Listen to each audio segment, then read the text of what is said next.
بسم اللہ الرحمن الرحیم 12 ربیع الاول حضور پاک صلی اللہ وآلہ وسلم کی ولادت و باسعادت کا دن۔ حضرت بی بی آمنہ رضی اللہ تعالی عنہا کے پیٹ میں حضور پاک صلی اللہ وآلہ وسلم کے حیران کن معجزات۔ رکھا جب میرے نبی نے اس دنیا میں قدم تو پتھر بھی کلمہ پڑھ کر مسلمان ہو گئے۔ پیارے دوستو، حضرت آمنہ رضی اللہ تعالیٰ عنہ فرماتی ہیں کہ جب میرا بچہ میرے پیٹ میں تھا تو مجھے بڑی ہی عجیب سی چیزیں نظر آتی تھی۔ اگر میں گھر سے باہر نکلتی تو ایک بادل کا سایہ میرے اوپر آ جاتا اور مجھے دھوپ بالکل محسوس نہ ہوتی۔ اگر میں پانی بھرنے کے لیے زمزم کے کنویں کے پاس جاتی تو راستے کے پیڑ اپنی ٹہنیاں میرے سامنے جھکا دیتے جیسے وہ مجھے جھک کر سلام کر رہے ہوں۔ میں حیران ہوتی کہ یہ سب میرے ساتھ ہی کیوں ہو رہا ہے۔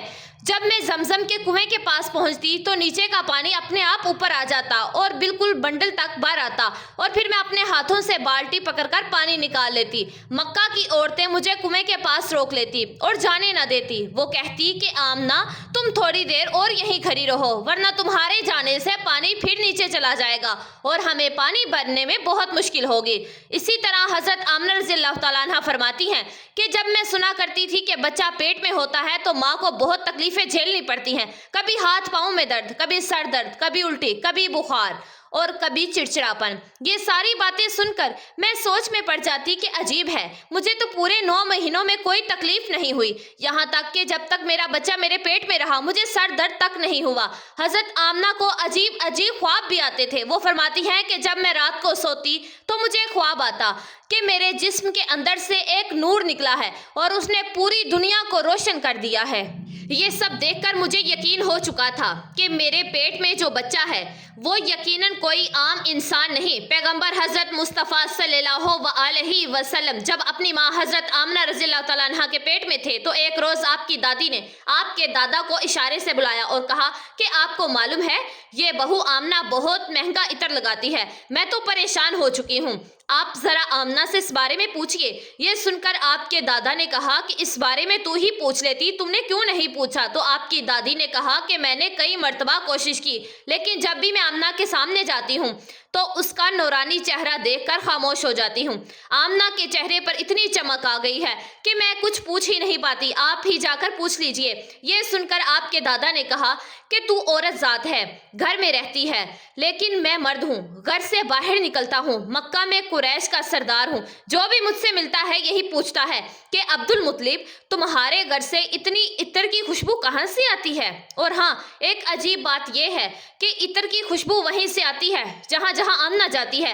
اگر آمنہ رسوئی میں جاتی ہے تو خوشبو وہیں سے آتی ہے اور اگر غسل خانے میں جاتی ہے تو خوشبو وہیں سے آتی ہے، اگر بیٹھکی میں جاتی ہے تو خوشبو وہیں سے آتی ہے۔ اور یہ کوئی معمولی عطر نہیں ہے، نہ عراق کا نہ مصر کا، یہ تو کوئی خاص عطر ہے۔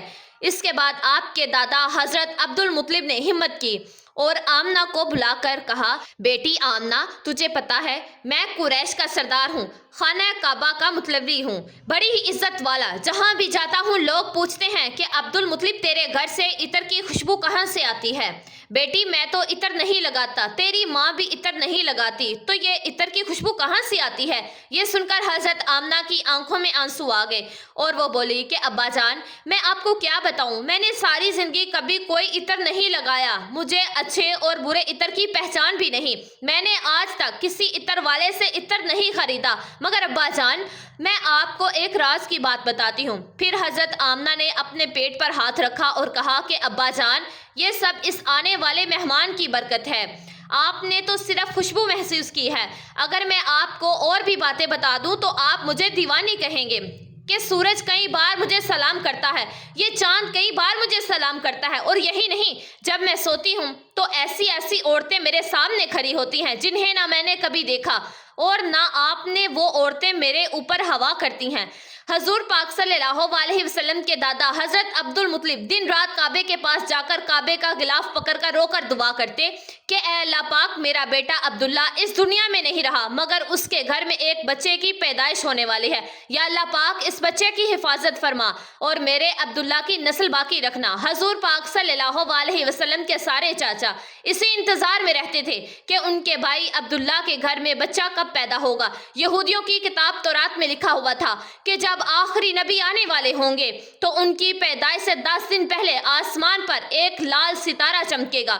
جب حضور پاک صلی اللہ علیہ وسلم کی پیدائش میں 10 دن باقی تھے تو آسمان پر وہی لال ستارہ نکل آیا۔ اسے دیکھ کر یہودیوں میں خلبلی مچ گئی۔ ان کے عالم نے سب یہودیوں کو جمع کیا اور کہا کہ دیکھو آسمان پر لال ستارہ چمک رہا ہے، اس کا مطلب ہے کہ آخری نبی آنے والے ہیں۔ جاؤ اور معلوم کرو کہ اس وقت مدینہ منورہ میں کس کس کے گھر میں لڑکے کی پیدائش میں 10 دن باقی ہیں۔ یہودی مدینہ گئے اور معلوم کیا تو بہت سی عورتیں حمل سے تھیں، مگر کسی کا وقت قریب نہیں آیا تھا، کسی کے 2 مہینے باقی تھے، کسی کے 4۔ وہ عالم کے پاس لوٹے اور کہا کہ مدینے میں ایسا کوئی بچہ ابھی پیدا ہونے والا نہیں ہے۔ عالم نے جواب دیا کہ اب مکہ جا کر دیکھو۔ سارے یہودی مکہ پہنچے اور معلوم کیا کہ وہاں کن کن گھروں میں بچوں کی پیدائش ہونے والی ہے۔ لوگوں نے بتایا کہ ہاں، یہاں مکہ میں 5 عورتیں ہیں جن کے یہاں بچہ ہونے والا ہے۔ یہودیوں نے کہا کہ نہیں، ہمیں ایسے بچے کی پیدائش کی خبر چاہیے جس کا باپ پہلے ہی انتقال کر چکا ہو۔ لوگوں نے بتایا کہ ہاں، عبد المطلب کا پوتا پیدا ہونے والا ہے۔ اس بچے کے باپ عبداللہ کچھ ہی مہینے پہلے دنیا سے چلے گئے۔ یہ سن کر یہودیوں کی چیخیں نکل گئی۔ وہ روتے چلاتے اپنے عالم کے پاس پہنچے اور بولے کہ ہائے افسوس، آج نبوت یہودیوں سے نکل کر مکہ والوں کو مل گئی۔ وقت یوں ہی گزرتا گیا اور آخر وہ دن آیا جس کا سب کو بے صبری سے انتظار تھا، جس کا انتظار آسمان، زمین، پرندے اور ہر مخلوق کر رہی تھی۔ اور پھر وہ گھڑی آئی، آج اس بچے کی پیدائش ہوئی جس کی وجہ سے پوری دنیا بنائی گئی۔ اگر وہ نہ ہوتے تو شاید یہ دنیا بھی نہ ہوتی۔ آج اس بچے کی پیدائش ہوئی جس کے لیے چاند 2 ٹکڑوں میں بانٹ دیا گیا۔ آج اس بچے کی پیدائش ہوئی جس کی خاطر سورج کو اپنی جگہ پر روک دیا گیا۔ اللہ پاک نے حکم دیا کہ اس سورج ابھی مت ڈوبنا، کیونکہ میرے حبیب محمد صلی اللہ علیہ وسلم نے ابھی عصر کی نماز ادا نہیں کی۔ آج اس بچے کی پیدائش ہوئی جس کے پاس پوری زندگی میں جبرائیل علیہ السلام 26,000 بار تشریف لائے۔ رات گہری ہو چکی تھی۔ حضرت آمنہ کے پیٹ میں ہلکا سا درد اٹھا۔ انہیں محسوس ہوا کہ شاید آج میرے بچے کی پیدائش ہونے والی ہے۔ انہوں نے حضرت عبد المطلب کو یہ خبر دی۔ حضرت عبد المطلب نے محلے کے دائی حضرت شفا کو بلا کر کہا کہ آج رات تم آمنہ کے ساتھ ہی رہو، کیونکہ میرے بیٹے عبداللہ کے گھر بچہ پیدا ہونے والا ہے۔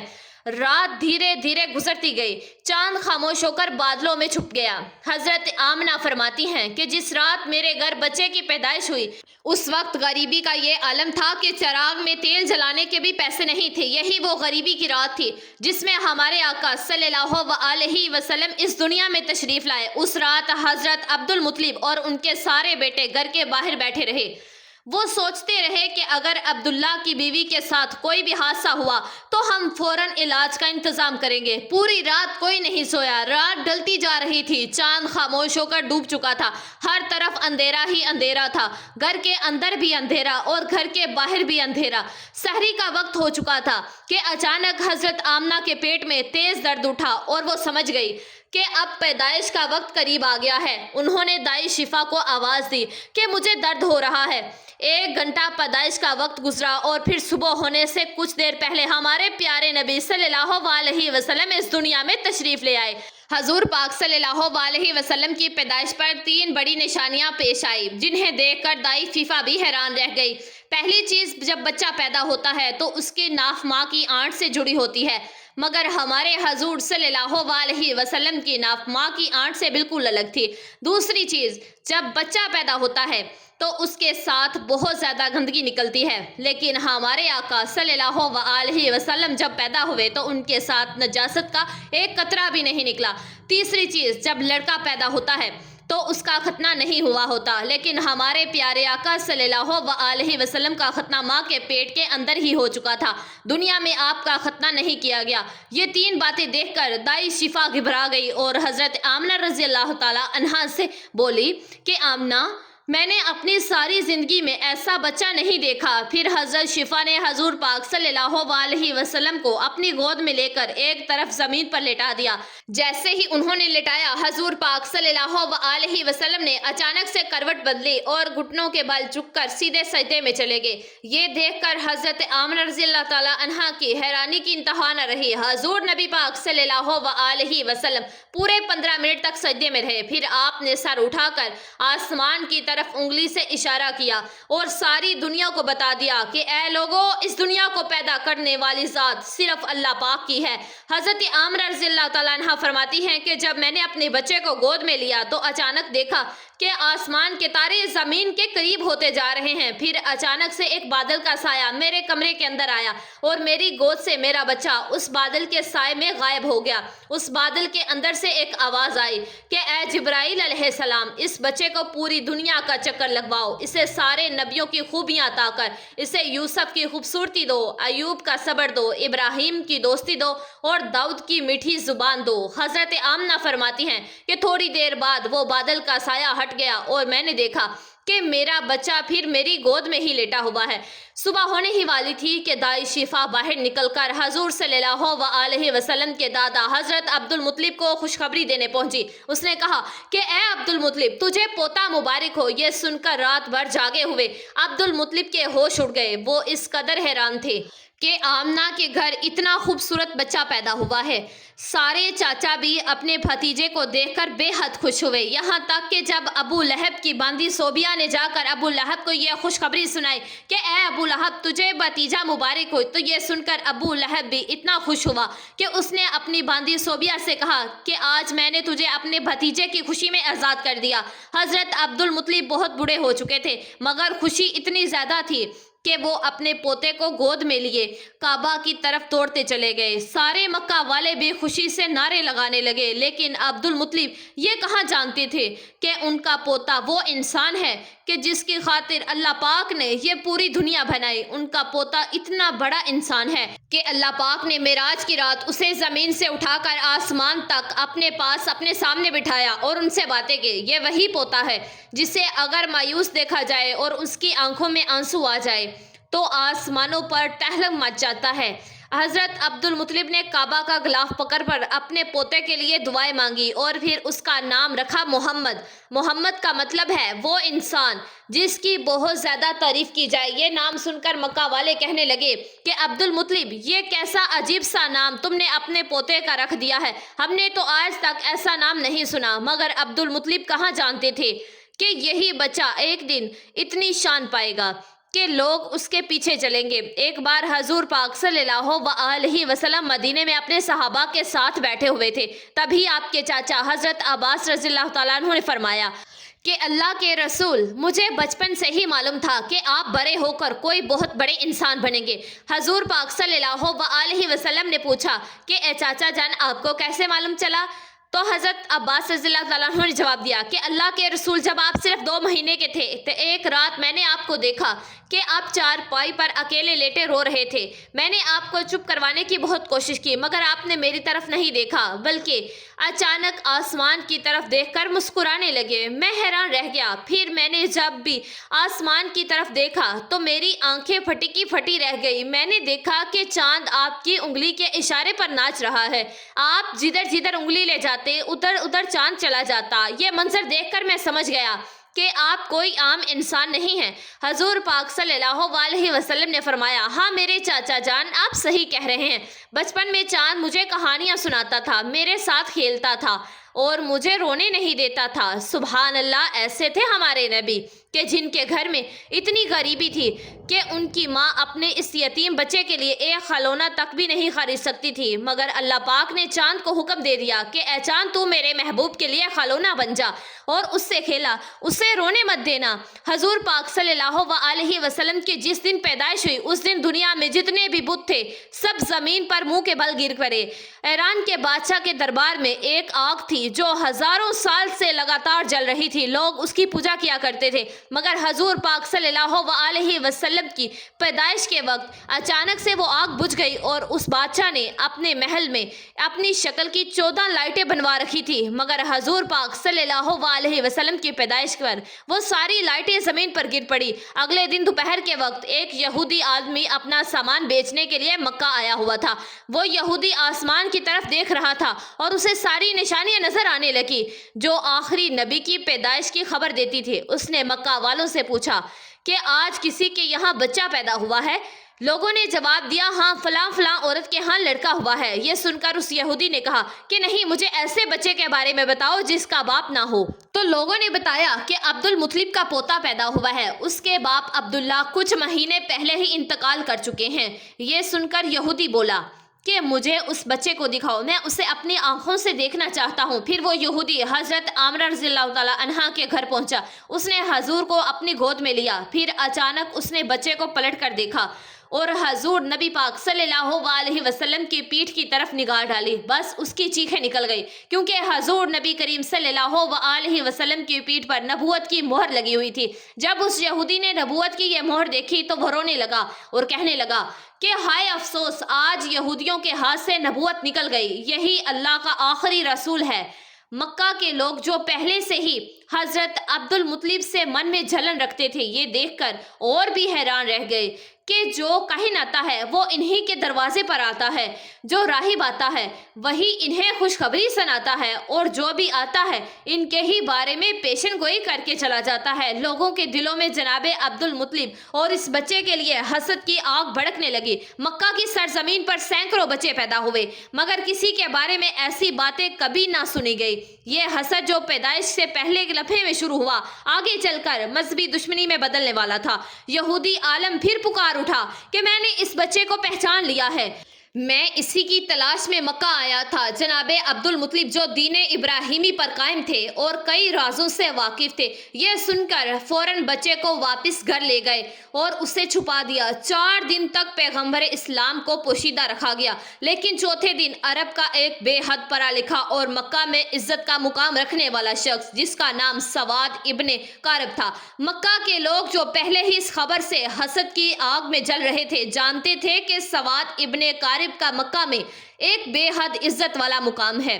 اگر انہوں نے اس بچے کے بارے میں کوئی بات کہہ دی یا کوئی پیشن گوئی کر دی تو اہل مکہ کا حسد اور بڑک جائے گا۔ اسی لیے جناب عبد المطلب نے سخت لہجے میں کہا کہ میں اپنے پوتے کو اس وقت کسی مجمع عام میں نہیں لا سکتا، لیکن سواد ابن کارب کی بے چینی بڑھتی جا رہی تھی۔ انہوں نے گزارش کی تو کم سے کم مجھے اس بچے تک پہنچا دیجیے۔ جناب عبد المطلب نے کچھ سوچ کر کہا کہ ہاں یہ ممکن ہے، لیکن میرے اور تمہارے علاوہ کوئی اور موجود نہ ہوگا، اس طرح تمہارا مقصد بھی پورا ہو جائے گا اور حسد کا مسئلہ بھی نہیں اٹھے گا۔ چنانچہ وہ انہیں ساتھ لے کر جناب امیمہ کے مکان میں داخل ہوئے۔ جیسے ہی گھارے کے قریب پہنچے اور بچے سے کپڑا ہٹایا تو ایک عجیب و غریب نور پورے کمرے میں پھیل گیا۔ سواد ابن کارب جو پڑھے لکھے اور علم والے شخص تھے، سمجھ گئے کہ یہ وہی علامت ہے جس کی خبر کتابوں میں ہے، آخری زمانے کا اشارہ۔ وہ بے اختیار جھک گئے اور اس بچے کے قدموں کو بوسہ دے دیا۔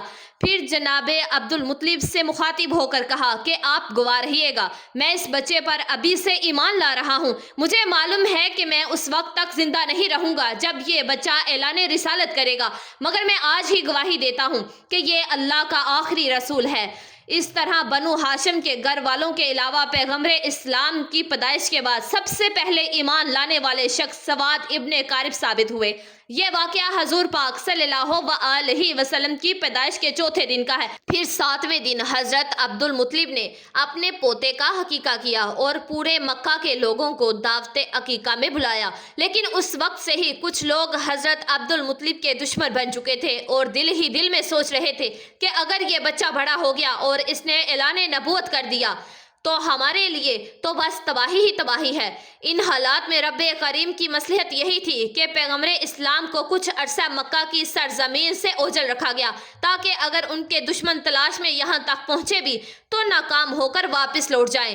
مگر دوسری طرف دشمنوں کا گروہ لگاتار حضور اکرم صلی اللہ علیہ وسلم کی تلاش میں لگا ہوا تھا۔ حضرت عبد المطلب جو دین ابراہیمی پر قائم تھے اور اپنے والد جناب ہاشم سے کچھ ایسے راز نبوت حاصل بھی حاصل کر چکے تھے، ان میں سے ایک ایک یہ بھی تھا کہ اس بچے کے دشمن بہت زیادہ ہوں گے، اس لیے انہیں ہر حال میں اس بچے کی حفاظت کرنی تھی۔ یہی وجہ تھی کہ حضرت عبد المطلب پیغمبر اسلام کو مکہ سے کسی اور جگہ منتقل کرنا چاہتے تھے، خاص طور پر جب انہیں یہ معلوم ہوا کہ اکثر یہودیوں کے قافلے مکہ آ کر حالات کا جائزہ لے کر چلے جاتے ہیں۔ اب سوال اٹھتا ہے کہ یہودی بار بار کیوں آ رہے تھے؟ تو اس کا جواب یہ ہے کہ بہت عرصہ پہلے سے ہی یہودی پیغمبر اسلام کی ولادت کو روکنے کی فکر میں تھے۔ ابھی بھی مناف پر حملہ ہوا، جناب ہاشم پر حملہ ہوا، جناب عبد المطلب پر حملہ ہوا اور یہاں تک کہ جناب عبداللہ پر بھی حملہ ہوا۔ روایت میں آتا ہے کہ جب جناب عبداللہ کی جوانی کا زمانہ آیا تو یہودیوں کی ساری سازشوں کا مرکز یہی تھا کہ کسی طرح انہیں قتل کر دیا جائے تاکہ ولادت رسول رک جائے۔ یہودی یہ پہچان چکے تھے کہ جناب عبداللہ ہی پیغمبر اسلام کے والد ہیں۔ جناب عبداللہ کی شادی جناب آمنہ سے ہو گئی۔ اب شادی کے بعد یہودی اور پریشان ہو گئے کہ اب کیا کیا جائے، کسی نہ کسی طریقے سے ولادت کا سلسلہ روکنا ہے۔ اتفاق سے انہیں ایک موقع مل گیا۔ جناب عبداللہ کسی کام کے سلسلے میں مدینہ گئے اور مدینہ یہودیوں کا گھر تھا۔ روایت کے مطابق مدینہ میں جناب عبداللہ پر حملہ کیا گیا اور زر دے کر انہیں شہید کر دیا گیا۔ اب یہودیوں کو اطمینان ہو گیا کہ پیغمبر اسلام کے والد تو شہید ہو چکے ہیں، بس ایک بات کی تصدیق کرنا باقی تھی کہ پہلے یہ پکا کر لیا جائے کہ جناب عبداللہ کی یہاں کوئی اولاد ہے یا نہیں۔ اگر معلوم ہو جائے کہ وہ بے اولاد تھے تو چین کی سانس لے کر اپنے گھر لوٹ جائیں، لیکن اگر پتہ چلے کہ ان کے یہاں کوئی اولاد ہے تو پھر اس کے قتل کا انتظام کیا جائے۔ یہی سوچ کر یہودیوں کا ایک گروہ خاص اسی کام کے لیے مدینہ سے مکہ آیا۔ وہاں آ کر انہوں نے چھان بین کی اور جب انہیں یہ پتہ چلا کہ جناب عبداللہ کا انتقال ہو چکا ہے اور ان کے یہاں کوئی اولاد نہیں تھی تو انہوں نے اطمینان کا لمبا سانس لیا، پھر بڑے ہی آرام سے مدینہ واپس لوٹ گئے۔ مدینہ پہنچ کر مدینہ سے لے کر شام تک یہاں یہودی پھیلے ہوئے تھے، سب کو یہ خوشخبری سناتے جا رہے تھے، مبارک ہو، ہمارے لیے جو خطرہ تھا وہ ٹل چکا ہے۔ یہ خبر پوری دنیا کے یہود میں پھیلا دی گئی۔ مدینہ سے لے کر شام تک جشن منایا جا رہا تھا اور یہودی بڑے ہی مطمئن تھے، مگر انہوں نے ایک بہت بڑی غلطی کر دی۔ یہ تو معلوم کر لیا کہ جناب عبداللہ کے انتقال کے وقت ان کے یہاں کوئی بچہ موجود نہیں تھا، لیکن یہ سوچنا ہی بھول گئے کہ کہیں جناب آمنہ حملہ تو نہیں ہے اور کچھ ہی مہینوں کے بعد بچہ پیدا ہو سکتا ہے۔ اس طرف ان کا دھیان ہی نہیں گیا، لہٰذا اطمینان سے اپنے گھر واپس لوٹ گئے کہ جناب عبداللہ کے یہاں کوئی اولاد نہیں ہے۔ لیکن جب 12 ربیع الاول کو عجیب و غریب واقعات پیش آئے تو عام لوگوں کو تو اس کی پوری خبر نہ تھی، مگر یہودی علماء پریشان ہو گئے کیونکہ انہوں نے اپنی کتابوں میں پڑھا تھا کہ یہ سارے واقعات اسی زمانے میں ہوں گے جب آخری رسول کی ولادت ہوگی۔ اب وہ حیران و پریشان تھے کہ یہ کیسے ہو گیا، آخری رسول کیسے پیدا ہو گئے، جبکہ ہم تو پورے یقین کے ساتھ ان کے والد کو قتل کر چکے ہیں اور یہ بھی ہم جان چکے تھے کہ ان کے یہاں کوئی اولاد نہیں تھی، تو پھر یہ رسول کہاں سے آ گئے؟ ان کی کتاب میں تو صاف صاف لکھا تھا کہ آخری رسول عبداللہ کے یہاں پیدا ہوں گے اور ان کے ساتھ عجیب و غریب نشانیاں واقع ہوں گی۔ اب وہ الجھن اور حیرت میں ڈوب گئے۔ عبداللہ کے یہاں تو رسول پیدا نہیں ہوئے اور اگر کسی اور کے یہاں پیدا ہوئے ہیں تو یہ ہماری کتاب کے بالکل برعکس ہے۔ فوراً ایک گروہ تیار کیا گیا تاکہ مکہ جا کر تحقیق کی جا سکے۔ جب یہ لوگ مکہ پہنچے تو اس وقت پیغمبر اسلام کو مکہ سے حضرت حلیمہ سعدیہ کے مکان میں منتقل کیا جا چکا تھا اور ان کی پیدائش کو 2 مہینے گزر چکے تھے۔ اب یہودی پریشان ہو کر تلاش کرنے لگے کہ کون سا بچہ ایسا ہے جو 2 ماہ پہلے پیدا ہوا ہو، مگر کوئی بھی بچہ نظر نہیں آ رہا تھا۔ کسی سے پوچھنا بھی ممکن نہیں تھا کیونکہ مکہ میں یہودی 2 بار پہلے سازش کر چکے تھے، ایک بار جناب عبداللہ پر حملہ اور اس کے بعد جناب آمنہ کے بارے میں تحقیق۔ اس لیے اب مکہ والے ہوشیار ہو چکے تھے، خاص طور پر بنو ہاشم کا خاندان جو ان پر سخت نظر رکھے ہوئے تھا۔ یہودیوں کا کوئی بھی گروہ کسی سے کھل کر کوئی سوال نہیں کر سکتا تھا، بس ایک ہی گھر پر نظر رکھتے، بس کوئی 2 مہینے کا بچہ کہیں نظر نہیں آ رہا تھا، ناکام ہو کر واپس لوٹ جاتے، پھر کبھی آتے کبھی جاتے اور بار بار تحقیق کرتے، مگر ہر بار ناکام لوٹتے کیونکہ اس وقت پیغمبر اسلام مکہ سے باہر تھے۔ پھر جب نبی پاک صلی اللہ علیہ وسلم 6 سال کی عمر میں مکہ واپس آئے، اس وقت یہودیوں کا ایک گروہ مکہ میں موجود تھا۔ جب نبی پاک کی عمر 7 سال ہوئی تو ایک دن اسی گروہ کی نظر آپ پر پڑ گئی۔ جیسے ہی ان کی نظر اس معصوم بچے پر پڑی، وہ حیرت سے دم رہ گئے۔ اس بچے کا چلنے کا انداز، بولنے کا لہجہ بالکل وہی تھا، اور تورات کی کتاب کے مطابق کہا کہ آخری نبی کی عمر اس وقت 7 سال ہونی چاہیے۔ پھر انہوں نے آپس میں طے کیا کہ اگر یہی بچہ واقعی آخری نبی ہوا تو ہمیں اسے اس دنیا سے مٹانا ہوگا۔ یہ نوجوان جو اپنے دادا اور چاچا کے ساتھ چل رہا تھا، اس کے چلنے کا انداز، بات کرنے کا طریقہ بالکل وہی تھا جو ان کی کتابوں میں آخری رسول کے لیے لکھا ہوا تھا۔ اس کے سر پر بادل سایہ کیے ہوا تھا۔ وہ جس درخت کے قریب سے گزرتا اس کی شاخیں جھک جاتی، جس پتھر کے پاس جاتا پتھر کلام کرنے لگتا، اور وہ جس طرف بھی جاتا اگر راہ میں کوئی رکاوٹ ہوتی تو رکاوٹ خود بخود ہٹ جاتی۔ یہودیوں کو یہ تو یقین ہو گیا تھا کہ یہ بچہ عبد المطلب کا پوتا ہے، مگر ان کے دل میں یہ بھی خوف تھا کہ کہیں پہلے کی طرح ہم دھوکہ نہ کھا جائیں۔ وہ یہ سوچ رہے تھے کہ ایسا نہ ہو کہ ہم اس نوجوان کو قتل کر کے مطمئن ہو جائیں اور پھر 20 سال بعد پتہ چلے کہ رسول تو ابھی زندہ ہیں۔ اس لیے اس دفعہ وہ 100% یقین کرنا چاہتے تھے کہ یہی نوجوان اللہ کا سچا پیغمبر ہے۔ ان کی کتابوں میں لکھا تھا اور انہیں اس بات کا پورا علم تھا کہ جو بھی اللہ کا رسول ہوگا، چاہے پہلا ہو یا آخری، لقمہ حرام اس کے حلق سے نیچے نہیں اتر سکتا، بلکہ حلق اس کے ہونٹوں تک بھی نہیں پہنچ سکتا۔ حرام کے علاوہ رزق مشتبہ، یعنی ایسا رزق جس کا صاف پتہ نہ ہو کہ حلال ہے یا حرام ہے، وہ بھی رسول کے ہونٹوں کو نہیں چھو سکتا۔ چنانچہ انہوں نے ایک عجیب منصوبہ بنایا۔ مکہ میں ایک بیوہ عورت رہتی تھی جس کا نام زبیدہ تھا۔ اس نے ایک چھوٹا سا مرغی فارم بنا رکھا تھا اور مرغیوں کے انڈے بیچ کر گزارا کیا کرتی تھی۔ جو مرغی انڈے دینے کے قابل نہ رہتی، وہ اسے ذبح کرنے کے لیے بیچ دیتی۔ یہودیوں نے سوچا کہ یہ ایک ایسا امتحان ہے جسے ہمیں پورا یقین ہو جائے گا۔ رات کے وقت انہوں نے زبیدہ کے گھر میں نقب لگائی اور کچھ مرغیاں چرا لائے۔ اب جن مرغیوں کو چوری کی نیت سے لیا وہ تو رزق حرام ہو گئی، اور جن کے بارے میں یہ سوچا کہ بعد میں اس کی قیمت ادا کر دیں گے، وہ رزق مشتبہ ہوئی۔ فیصلہ یہ تھا کہ کسی کی چیز اٹھا لینا اگر حرام کی منظر تک نہ پہنچے تو بھی شک میں ضرور آ جاتا ہے۔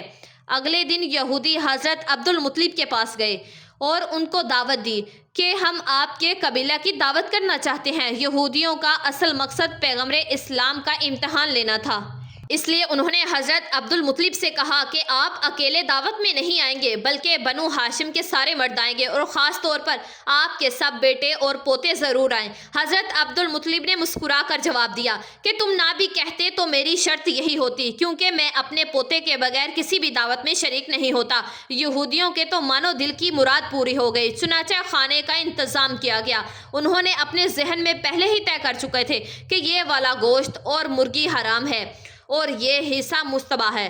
دعوت میں یہودیوں نے حضرت عبد المطلب سے کہا کہ رئیس مکہ، یہ دعوت آپ کے اعزاز میں ہے، کھانے کا آغاز کیجیے۔ حضرت عبد المطلب نے کہا کہ نہیں، جب تک میرا پوتا کھانا شروع نہیں کرے گا ہم لوگ کھانا نہیں کھائیں گے۔ بس یہودیوں کو تو یہی چاہیے تھا۔ ساری توجہ رسول اللہ کی طرف ہو گئی۔ انہوں نے کہا کہ آپ بسم اللہ کیجیے۔ رسول خدا نے اطمینان سے جواب دیا کہ نہیں، یہ رزق ہمارے لیے نہیں ہے، کھانا تو دور، یہ ہمارے ہونٹوں تک بھی نہیں پہنچ سکتا۔ یہودیوں نے حیرانی سے پوچھا کہ یہ کیسے ممکن ہے؟ آپ صلی اللہ علیہ وسلم نے فرمایا کہ ہاں، یہ کھانا ہمارے لیے نہیں ہے۔ انہوں نے کہا کہ اجازت دیجیے کہ ہم آپ کو کھانا کھلائیں اور دیکھیں کہ یہ کیسے نہیں پہنچتا۔ پیغمبر نے مسکرا کر فرمایا کہ ٹھیک ہے، اگر کھلا سکتے ہو تو کھلاؤ۔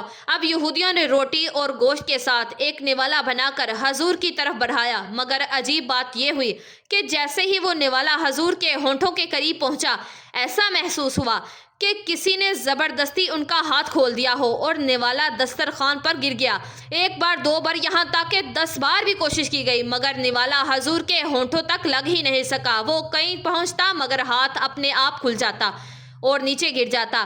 یہودی اوپر سے تو پریشان نظر آتے تھے مگر دل ہی دل میں خوش تھے کہ آدھی علامت تو پوری ہو گئی، یہ حرم والا خانہ تھا۔ اب انہوں نے مصطبہ خانہ لا کر پیش کیا اور پھر کہا آغاز کیجئے۔ پیغمبر نے اسی اطمینان سے جواب دیا کہ یہ بھی ہمارے لیے نہیں ہے۔ یہودیوں نے کہا کہ ہم کھلاتے ہیں۔ آپ نے فرمایا چلو ٹھیک ہے، پھر کوشش کر کے دیکھ لو۔ اور جب نوالا ہاتھ میں لے کر پیغمبر اسلام کے منہ کے قریب لاتا تو وہ یا تو دائیں طرف کھسک جاتا یا بائیں طرف، لیکن ہونٹوں تک پہنچتا ہی نہیں تھا۔ یہودیوں نے حضرت عبدالمطلب سے کہا کہ ہم نے تو پورے خالوص سے یہ دعوت دی تھی، مگر سمجھ نہیں آ رہا کہ یہ کیا ہو رہا ہے، کیا اس میں کوئی خدائی راز ہے؟ جناب عبدالمطلب اور پیغمبر اسلام دونوں سمجھ گئے کہ معاملہ کیا ہے، مگر کہنے کا موقع نہیں تھا۔ بنو ہاشم کا سارا خاندان اپنے گھر واپس لوٹ آیا اور یہودیوں کو یقین اور کامل ہو گیا کہ یہ رسول برحق ہے۔ چنانچہ اس کے بعد ایک نئے سلسلے سے سازشیں شروع ہو گئی اور پھر تمام یہودی حضور پاک صلی اللہ علیہ وسلم کو نقصان پہنچانے کے لیے طرح طرح کے منصوبے اور سازشیں تیار کرنے لگے۔ پیارے دوستوں، میں امید کرتی ہوں کہ یہ واقعہ آپ لوگوں کو ضرور پسند آیا ہوگا۔ اس کو آگے شیئر لازمی کیجیے گا، اور اگر آپ نمرا وائس سٹوریز چینل پر نئے ہیں تو پلیز چینل کو لازمی سبسکرائب کر دیجیے گا، ویڈیو کو لائک کر دیجیے گا اور بیل آئیکن کے بٹن کو پریس کر دیجیے گا۔ دعاؤں میں مجھے یاد رکھیے گا اور اپنا ڈھیر سارا خیال رکھیے گا۔ جزاک اللہ۔